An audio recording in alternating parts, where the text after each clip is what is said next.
the soul is born into that family for many, many reasons. If we look at, part of the reason is to unlink or decouple, take off that link of a repeating pattern in the family. That's one thing. If we look at it from that perspective, looking at many family lines and going down ancestrally, you might have great grandmother, great grandfather, whatever they experienced going back. Some people don't even know what was going on the way back, but during an Akashic record, like you said, that can show up. So it can go down the mother's line or the father's line, something that's repeating.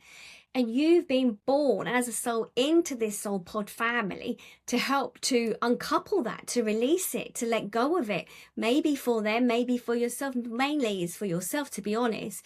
And so that as a domino effect, thank you, as a domino effect, by you doing the work on yourself, by looking at whatever the issue is, you can release it. And the family, it goes back, does the karmic healing all the way back through the ancestral line. So, for instance, when I've had clients, you know, domestic violence or sexual abuse or whatever it is, by them doing the work on themselves at this particular point in their life, they're ready to do the healing. It lets go of it. So the domino effect, the karmic healing goes back, but also forward, that no one repeats it. So if they go on to have children, you're not likely then to instill it upon your children.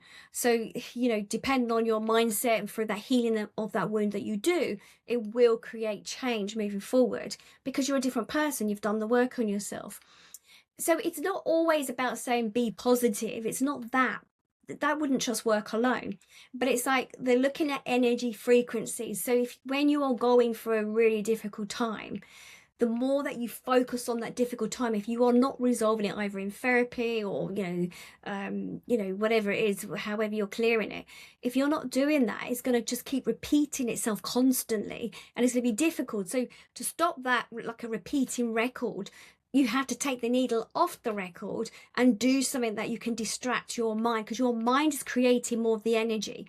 So with the mind, it helps us to some degree to see if there's something about, got to be fearful about putting your hand in the fire. So it's going to keep playing out so you don't ever put your hand in the fire. But also the disadvantage of it is that it's going to repeat, sort of reminding you of experiences, so past traumas that keep coming up, or you get emotionally triggered or hijacked by something that's come up. It's going to repeat in pattern that comes up. It's going to remind you, oh, I can't do this because of. So for instance, okay, thank you, those who've been in a toxic relationship might be very fearful entering into a new relationship because they haven't cleared what was going on in that toxic relationship. They haven't looked at what they also brought to the party, because it's always going to take a couple. So it's not going to take just one person. We are going to attract lessons into our life so that we can clear it. That's a whole reason why that happens. And, you know, as a soul, all souls sign up to go into certain families to take on whatever load or whatever wound the family needs healing. So you play a role in that family. So it's not by accident that you end up in that soul pod, a family. You know, there's an issue going on. So say, for instance, myself, looking back, and I've said this before, you know, I'm the first woman to own my own house, my own property, to have my own business. Whereas when you go back, the family line, when I did the, you know, followed it all the way back, all the women had domestic violence. And then that was on my mother's side. And on my father's side, again, there's another story there about education and stuff like that and whatever. They have their story playing out.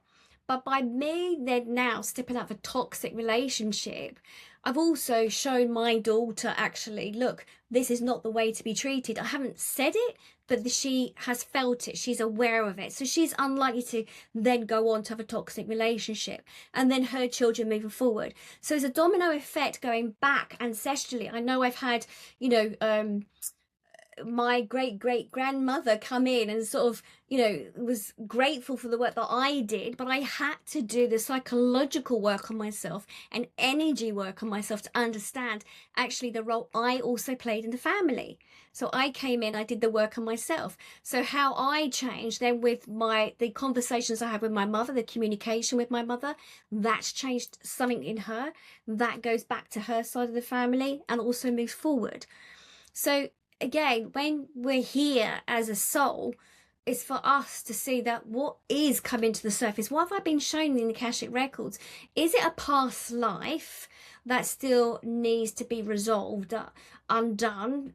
What's happening there? Why, you know, and how did I pass in that previous lifetime? I've had quite a lot of people recently that how they have passed in a past lifetime and then how they enter back onto this planet. I've had some individuals that have had the same soulmate from a previous lifetime that came back with them in this lifetime, and there's a repeating pattern there, and we had to look at it.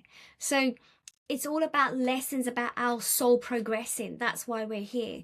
So it's about us learning that actually how strong we are, or how much knowledge we know about ourselves. So instead of us, you know, like me not getting knocked down and dying a couple of times in, you know, operation and everything else, instead of me having a life review that way, it's more about having the life review in the sense of looking at the Akashic Records, seeing what comes up for you and working through it. And it's not just as simple as going once to the Akashic Records. It's to look at how you can change what's happening for you, your knowledge of it. It can show you what's happened, but it's working on it through the Akashic Records, looking at your soul program. Why is it here?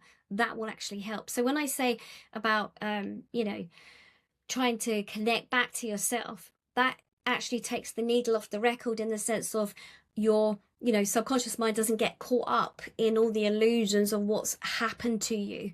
Because remember, you're always going to remember what's happened to you from where you are at. So, you know, if someone's been sexually abused, or they've been raped, or they've had a toxic relationship, they're always going to go back to the person that they were when they remember it, or their experience.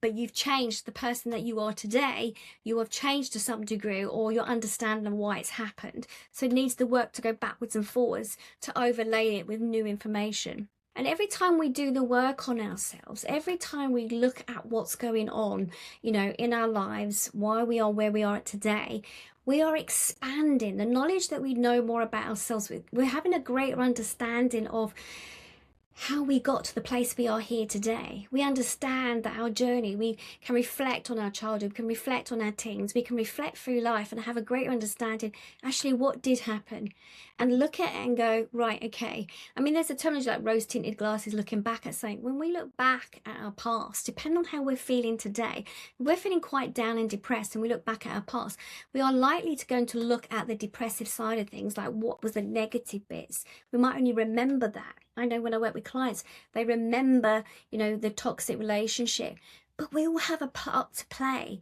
I don't mean as a child, you know, I had this with a client the other day that if they've been sexually abused as a child and now they're the adult, that's not their fault. That was the responsibility of the adult. But we've come into that family, and for us to look at it as in, how did that shape me? Who am I today? Why am I the way I am? And it's normally those who've had something that's happened to them like that, then go on to help others. So maybe that was part of our teachings. Maybe that's part of our lessons. Maybe that was part that we needed to go through. Not as a punishment, but just to awaken some awareness in us to go, now I know why I'm here. I mean, everyone sitting here in the audience that I have here right now, something has happened to each and every one of you at some point in your life. And some of you are making the difference, as in the work that you're going to do, as in you're changing it for others as well. That's, you know, that's where we get that passion, that fire in our bellies. Okay.